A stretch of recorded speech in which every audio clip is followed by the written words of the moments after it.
Sud Radio, service compris. Véronique Jacquier. Et le service tout compris d'Anna Fernandez. Bonjour Anna. Bonjour Véronique, bonjour à tous. Notre coach en recherche d'emploi qui vous a coaché déjà l'année dernière, qui vous a épaulé, qui vous a remis en selle et qui toute l'année vous a donné toutes ses astuces. Eh bien, on recommence avec Anna entre 13h20 et 14h désormais tous les lundis.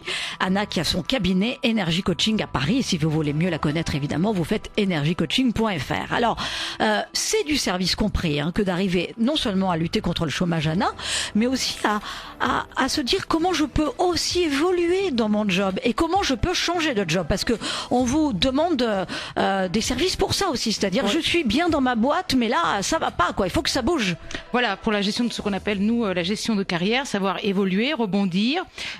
Aujourd'hui il y a des fusions, il y a des rachats de groupes, on a du mal à retrouver une position, une fonction, c'est de savoir comment se vendre aussi en interne pour retrouver sa place, et quand il faut chercher à l'extérieur tout en étant en poste, on utilise les mêmes techniques que pour quelqu'un qui est déjà sur le marché du travail pour rechercher. Donc aujourd'hui, nous avons 50% aussi bien de demandeurs d'emploi que 50% de personnes qui sont en poste, qui pour différentes raisons professionnelles ou personnelles, je dis personnelles parce que je pense à quelqu'un que j'ai eu ce matin et qui doit changer de région pour suivre son conjoint.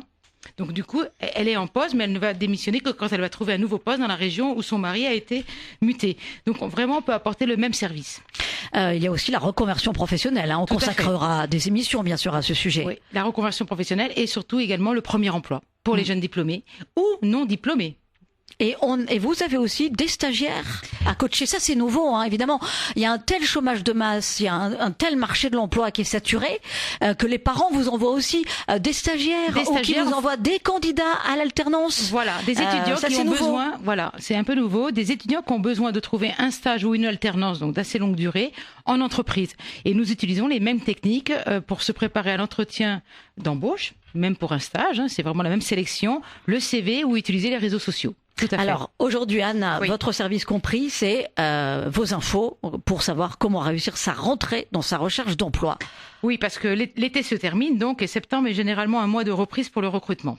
Alors si vous êtes en recherche d'emploi ou en poste, il est nécessaire de mieux se préparer et d'être prêt pour aborder cette période. Donc je voulais passer quelques conseils en fait pour booster ces recherches dès cette rentrée. Premier point, mettez à jour votre CV et votre profil sur les réseaux sociaux. Vous avez peut-être eu une expérience, même une mission alimentaire pendant l'été. Vous avez peut-être suivi une formation, vous avez passé le permis B. Donc de remettre bien à jour votre CV.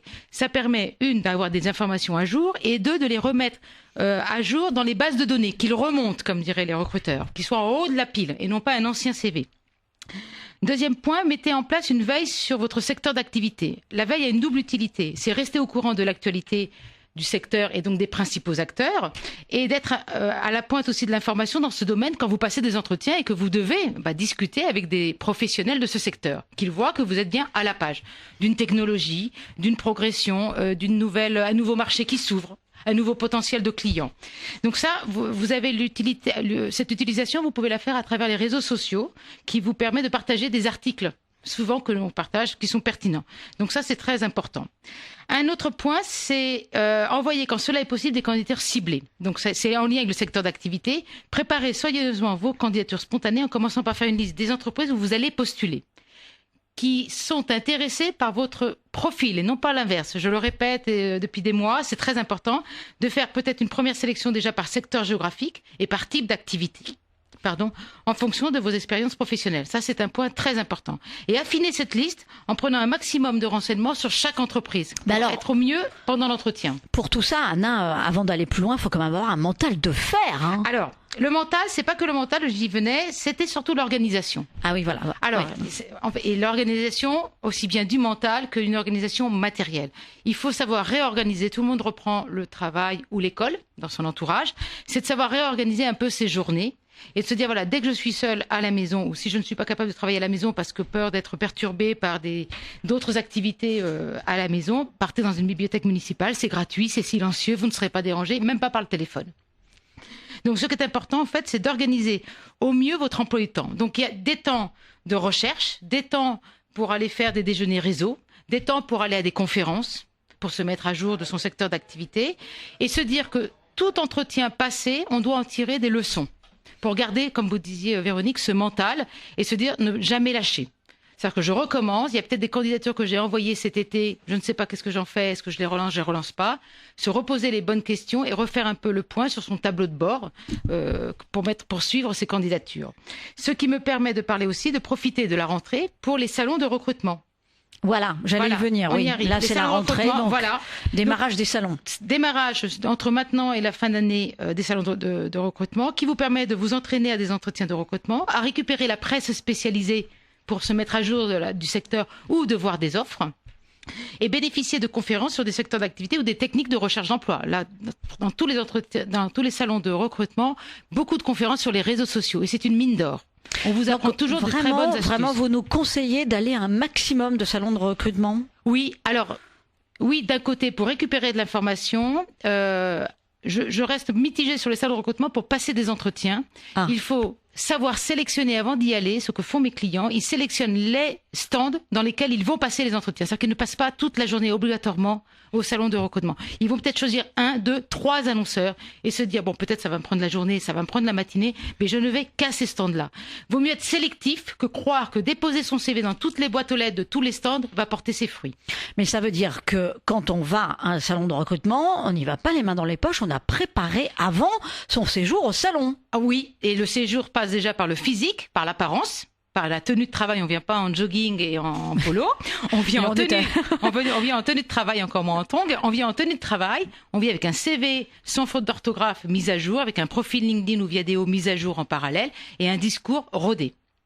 Tout à fait. Et un peu de connaissances quand même sur les entreprises, les 2 ou 3 stands que vous allez rencontrer. Ce qui me permet de donner peut-être quelques dates de salons importants à Paris ou en région. Donc le 15 septembre, à Porte de Champéret à Paris, il y a le salon des carrières commerciales et de la relation client. Donc qui est uniquement dédié aux carrières commerciales. Hein, oui, et très important. Et aux relations clients. Donc tout ce qui est service après-vente, tout à fait. Sur Lyon, le 20 septembre, 1000 emplois. Très diversifiés, diplômés ou non diplômés, qualifiés ou non qualifiés. C'est les salons 1000 emplois. Il y en a à Lyon le 20 septembre, le 4 octobre à Bordeaux et le 9 octobre à Marseille. Ça marche très bien ces salons. Des salons de proximité, souvent pour des fonctions de la région. Donc ça fonctionne très bien. Et à Paris, il y a un énorme salon qui est le 9 novembre, le salon de la distribution, toujours à Paris. À chaque rendez-vous de lundi, je mettrai à jour ces dates de salons de recrutement et je vous ferai part également des salons dans lesquels Energy Coaching aura un stand et pourra vous coacher gratuitement. Alors Anna, là ce sont évidemment vos astuces pour coacher les auditeurs de Sud Radio, si j'ose dire, par le beau média de la radio. Vous donnez aussi ces conseils dans votre cabinet et pour montrer à quel point le coaching est important, parce que moi ce que j'en déduis des infos que vous venez nous donner, c'est qu'il faut quand même vraiment avoir un mental de fer pour s'en sortir, hein. C'est-à-dire savoir s'organiser, savoir taper aux portes, savoir taper à la bonne porte, être sûr de son CV, la remise à jour de ses profils sur les réseaux sociaux. Tirer des leçons de chaque entretien, c'est pas facile de tirer des leçons de savoir sur quoi on va retravailler. Voilà, donc plus que jamais, on a vraiment besoin d'être épaulé et cette émission sert à ça, service compris, à montrer que il n'y a pas de fatalité contre le chômage, mais il n'y a pas de fatalité quand on comprend que il n'y a pas de honte à se faire aider, hein, et à se faire prendre en main. Le coaching, bien sûr, ça a un coût, mais enfin, le résultat est plus qu'à la hauteur du coût dépensé.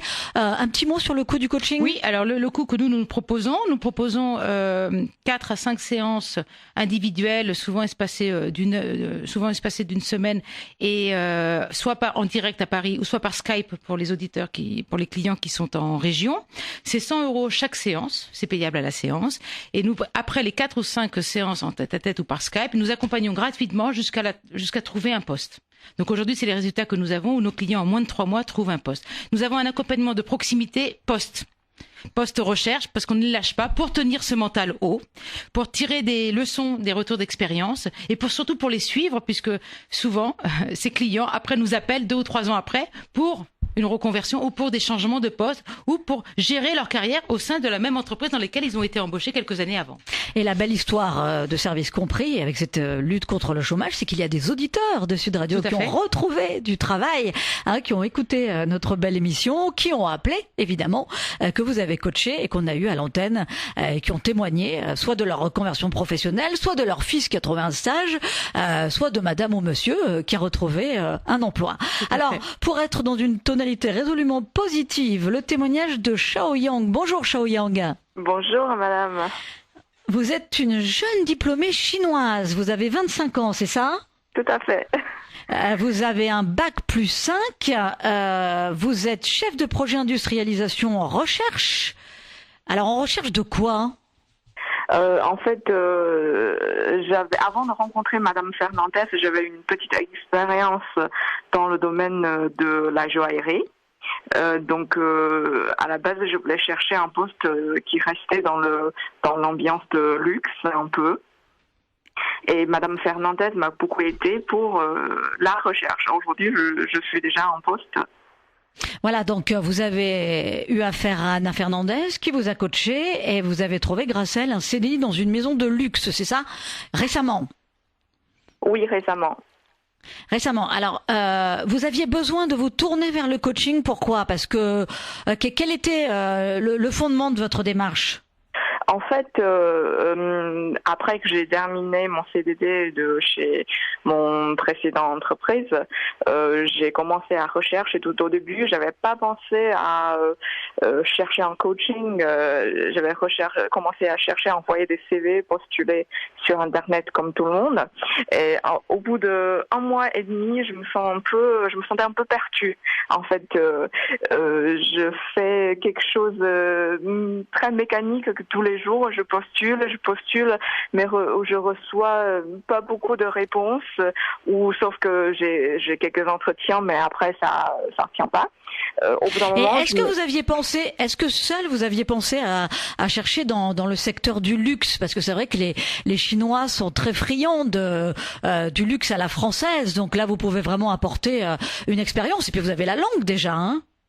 Oui, mais ça c'est plutôt dans la commerce, dans la vente.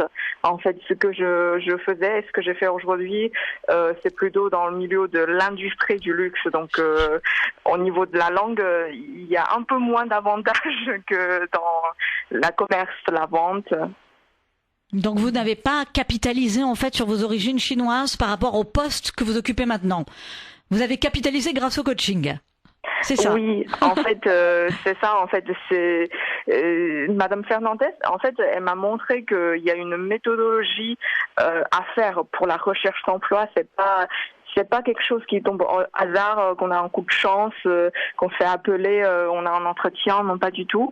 Donc elle m'a montré avec sa méthode la préparation de CV, de lettres de motivation, même la préparation de l'entretien, même la construction du réseau. Donc tout ça, ça se travaille. Donc oui. J'avais eu 3 séances avec elle, c'était super bien passé. Et c'est le sujet qu'on met sur la table, hein, Xiaoyang, c'est effectivement la méthodologie, c'est-à-dire, oui, on n'a pas de boulot, il faut en trouver un, c'est pas simple, il faut du courage et il faut avoir la tête bien faite et se faire aider, pourquoi pas. Et dans la méthodologie avec Xiaoyang, le point important sur lequel on a travaillé, c'était entre chaque entretien, c'est de tirer les expériences, le retour d'expérience, de tirer les points forts, les points à améliorer pour qu'elle arrive à chaque nouvel entretien plus forte en termes de confiance, d'estime d'elle, de se rassurer sur son potentiel et sur son profil. Donc ça, c'était aussi un point important et c'était loin d'être mécanique puisqu'en fait, on a fait beaucoup de ciblage. Merci beaucoup, Xiaoyang, pour votre témoignage. Place maintenant au service compris d'Anna Fernandez avec les auditeurs de Sud Radio. Vous faites le 0826 300 300. Allez vite. Anna Fernandez avec vous jusqu'à 14h. Véronique Jacquier. Sud Radio, service compris. Et le service compris d'Anna Fernandez, notre coach en recherche d'emploi que vous retrouvez tous les lundis entre 13h20 et 13h et 14h. Qu'est-ce que je raconte moi? 13h20 et 14h bien sûr. 20 minutes, le temps que vous fassiez le 0826 300 300. D'ailleurs, j'en profite si vous nous écoutez et que vous dites j'ai une question pour Anna, mais que vous ne pouvez pas nous appeler, vous le savez, il y a notre page Facebook Sud Radio Service compris. Donc une question pour Anna, c'est possible sur la page Facebook. Une question, c'est possible aussi avec notre mail contact@sudradio.fr. Et puis il y a notre répondeur aussi.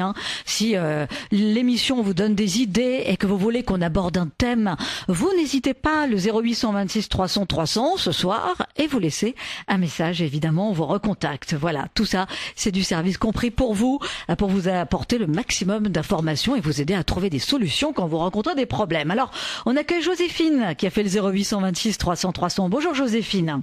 Bonjour. Oui, bonjour. Vous cherchez un emploi dans le graphisme, c'est ça?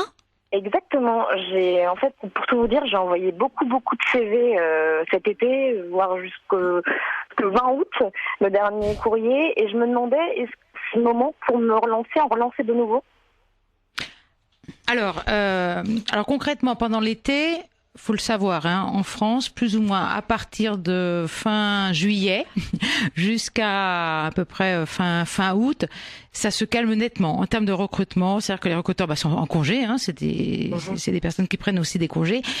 Vous allez me dire, j'ai vu des offres, donc c'est pour ça que j'ai cliqué, j'ai mis en offre. Bon, ce sont des offres un peu automatisées, c'est facile à les positionner. Donc je dirais que vos candidatures sont peut-être en train d'être regardées maintenant. Avec ça c'est déjà pas mal, c'est bon à savoir. Avec toute la difficulté de tous les courriers qui se sont entassés pendant tout l'été. Donc, moi je dirais que pour certaines offres où vous avez vu que la prise de poste était en septembre ou en octobre... Je ne m'entends pas du tout.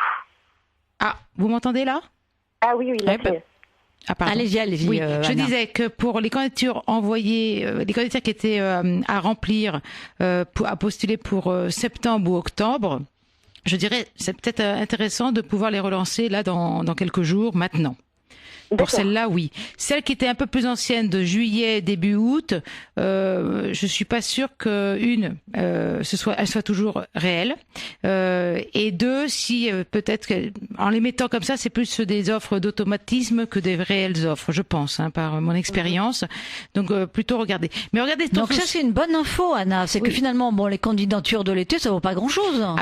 C'est-à-dire qu'à partir du 20 juillet, concrètement, jusqu'à cette année, beaucoup de salariés sont rentrés le 22 août. En fait, entre le 20 et le 20 juillet, 22 août, ça se calme nettement. C'est pas sûr que ce soit des offres disponibles et réelles. C'est ce que je dis simplement. Et il y en a. Vous pouvez, et je connais moi des candidats qui ont postulé, qui ont passé des rendez-vous et des entretiens, mais il y en a beaucoup moins. Donc pour les relances, je dirais plutôt relancer les postes qui étaient à couvrir sur septembre ou octobre. Ils sont peut-être en train de regarder les candidatures envoyées. Après, il y a le risque qu'il y a beaucoup de mails, beaucoup de courriers dans les boîtes mails de l'été qui se sont entassés. Donc, je ne suis pas sûre que ce soit des bonnes relances à faire pour certaines. En revanche, pour ceux, en parlant de candidature, si vous avez passé les premières parties d'entretien en juillet et qu'on vous a dit en août, on vous recontacte et ça n'a pas été le cas, là, oui, je dirais relancez-les pour la suite, pour savoir si c'est un définitif non ou c'est toujours en cours de sélection.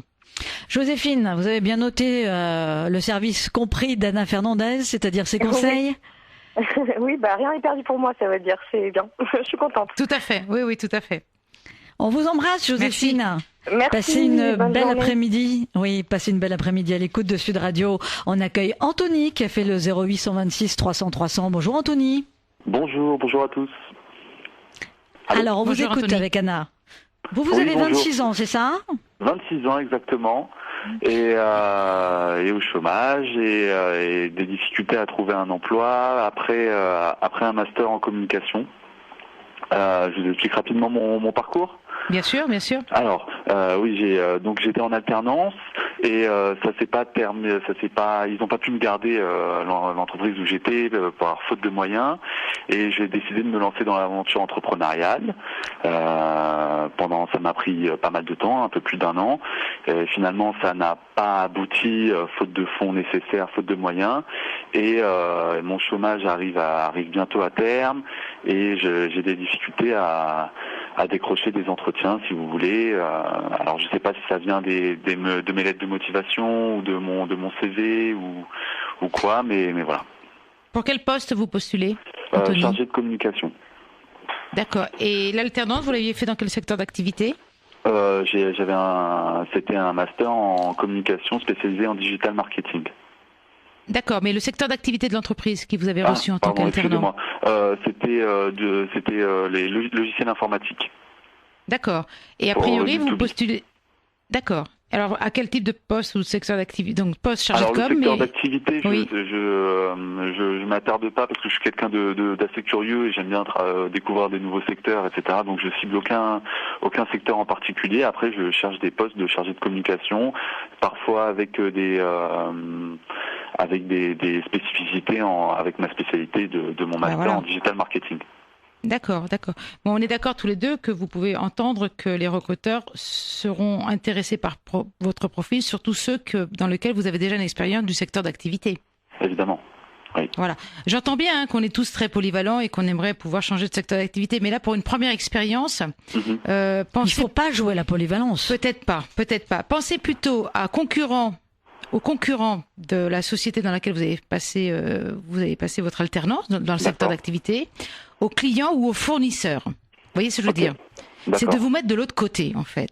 J'entends bien quand on est jeune, surtout, on se dit on a une très grande polyvalence, adaptabilité, flexibilité. Je peux apprendre demain dans n'importe quel secteur, mais il faut rassurer votre recruteur. Et où vous allez pouvoir le rassurer, c'est qu'on a vu que pendant au moins un an, en alternant, vous étiez dans tel secteur d'activité, qu'on peut appeler votre ex-tuteur, qu'il a plutôt des compliments à donner, bien sûr, on espère, sur votre savoir-faire, sur votre savoir-être aussi. Donc ça va les rassurer. Ok. Voilà, surtout, pensez plutôt dans cette première optique. Je dis pas que que ça vous cantonne au même secteur d'activité pendant les 30 ans à venir. Mais, je veux dire, montez en compétence dans votre cœur de métier au travers peut-être d'un secteur d'activité dans lequel vous êtes déjà un peu à l'aise. D'accord. Mais Anthony, vous cherchez dans la com, c'est ça ? Oui, exactement. Mais est-ce que vous savez où vous voulez chercher justement, parce que la com c'est vaste et vous n'êtes pas la première jeune personne qui appelle pour dire je cherche dans la com. Alors, c'est pour ça moi ça m'intrigue. Notamment la communication digitale. Oui. C'est ça ? Oui, c'est ça, c'est la communication digitale plus précisément. Donc ça touche, encore une fois, la communication digitale c'est large, mais ça touche le référencement, ça touche tout ce qui tourne à ce niveau-là. Référencement sur Google. Mais il y a du rédactionnel aussi, vous mettez pas que de l'informatique. Voilà, il y a le côté rédactionnel aussi, il y a du contenu. Il y a le côté rédactionnel, exactement. Il faut créer du contenu pour le site internet, pour les blogs, pour les réseaux sociaux et tout ça. D'accord. Et vous avez envoyé beaucoup de candidatures pour ne pas avoir de décroché d'entretien ? J'ai envoyé une bonne centaine. Et vous avez décroché combien d'entretiens ? 3 entretiens. D'accord. 3 entretiens, c'est bien, Anna ? C'est assez ? C'est pas assez ? Non, c'est pas assez. Hein. Sans candidature, 3 entretiens, c'est que on peut se poser la question, Anthony, si le CV ne met pas assez en avant vos compétences, ne vous vend pas entre guillemets, à mon avis. D'accord. Okay. Parce que pour un jeune diplômé avec une alternance, même si vous n'avez pas été gardé, vous l'avez expliqué, ça peut être le cas. Un master 2, il n'y a pas de raison. Vous maîtrisez des langues étrangères ? Ça, des fois, ça bloque un petit peu. Je l'ai ressenti au niveau de l'anglais. Je comprends bien l'anglais, mais je le pratique pas assez pour bien le parler correctement. Mais pour l'utiliser professionnellement dans le référencement, dans écrire. Ah oui, pour l'écrit, ça va. Pour le parler, c'est plus compliqué. D'accord. Mais pour l'écrit, vous avez déjà eu l'occasion de faire des écrits en anglais ? Non, j'ai pas eu l'occasion. Non. D'accord. Il faut peut-être bosser l'anglais, alors Anthony. Alors, vous pouvez bosser l'anglais, voilà. Ou faire attention aux candidatures, aux réponses aux offres, où l'anglais n'est pas une nécessité. Alors, vous n'avez pas de chance parce que c'est 99% des offres, mais essayez de trouver quand même dans ce cas-là que l'anglais n'est pas un des critères sélectifs. Ouais. Déjà pour essayer de gagner en candidature positive, déjà première sélection. Voilà, il faut vous poser des questions. Est-ce que mon CV correspond ? Est-ce que mon profil correspond à ce qui est attendu dans l'offre ? Est-ce que j'ai pas fait trop large ? D'accord. Voilà. Après, rappelez-vous le secteur d'activité, je pense. Clients, fournisseurs, concurrents. C'est vraiment un triptyque très important. Je le travaille beaucoup avec mes clients et ça fonctionne très bien. D'accord. Mettez-vous de l'autre côté. Et voilà, se poser la question, voilà, si le CV. Dernière question, est-ce qu'en entretien vous apportez un petit lutin, un book avec vos écrits ou des prints, des images écran de vos écrits, En fait, j'étais dans ce que je ramène, c'est que j'étais mon aventure entrepreneuriale, c'était un magazine papier, et du coup je ramène le magazine. En général, ça fait bel effet. Voilà, tout à fait. Voilà. Alors pour ceux de la communication, souvent je les pousse à créer un lutin ou un petit book avec des écrits ou des livrables. On aime bien en France regarder et ça alimente bien la discussion tout en écoutant le candidat, de voir ce qu'il a été capable d'écrire. Anna, très important pour ceux qui nous écoutent, je rebondis sur ce que nous a dit Anthony. Il a envoyé 100 CV et il a eu 3 entretiens.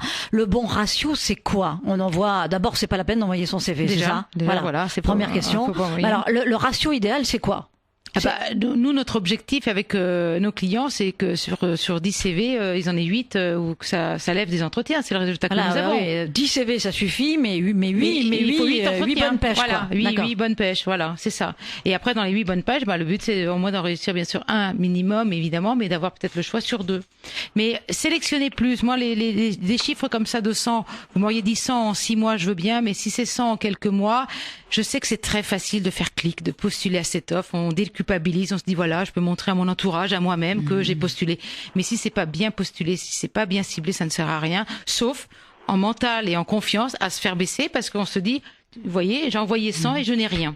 Et ça, c'est très important parce qu'on a souvent eu des auditeurs de Service Ciblés, Compris sur Anthony. Sud Radio qui nous disent j'ai envoyé 50 CV, je comprends pas, j'ai pas de réponse. C'est pas parce qu'on en envoie beaucoup qu'il y a forcément des résultats. Ça, c'est quand même le B à bas. C'est le B à bas. Merci Anthony et bon courage pour votre recherche d'emploi. Merci à vous. Vous gardez bien en tête évidemment tous les bons conseils d'Anna Fernandez. Anna, c'est la rentrée. Pour conclure, allez, pour mettre en appétit nos auditeurs, est-ce que vous avez des infos sur les secteurs qui recrutent en ce moment? Est-ce que par rapport aux conseils que vous donnez à tous ceux qui sont en recherche d'emploi, vous voyez que là, il y a des endroits où ça bouge? Alors oui, dans les secteurs d'activité qui bougent pas mal, donc c'est la grande distribution, puisqu'ils ont un problème de pyramide des âges, parce que dans la grande distribution, les anciennes générations, ils faisaient toute leur carrière, mais ils arrivent quand même à la retraite. Donc je vois pas mal d'offres sur ce type-là, surtout ce qui est énergie. L'énergie, oui, des grands groupes français et étrangers. Je vois dans les réseaux sociaux passer de belles offres, des belles campagnes de recrutement. Et puis, on sort des vacances, mais on pense déjà aux prochaines vacances. Et donc, en fait, tous les emplois saisonniers de l'hiver, des parcs d'attractions notamment, et des stations de ski. Ah, ça c'est une bonne info. Ça commence déjà. Les stations de ski, ça commence. Ça commence, parce que voilà, saisonniers, tous les grands parcs d'attractions. Alors maintenant, ça lève même sur l'Europe, mais en France. Donc, j'ai commencé à voir là depuis quelques jours des campagnes de recrutement pour préparer nos fêtes de fin d'année ou les congés d'hiver. Tout à fait.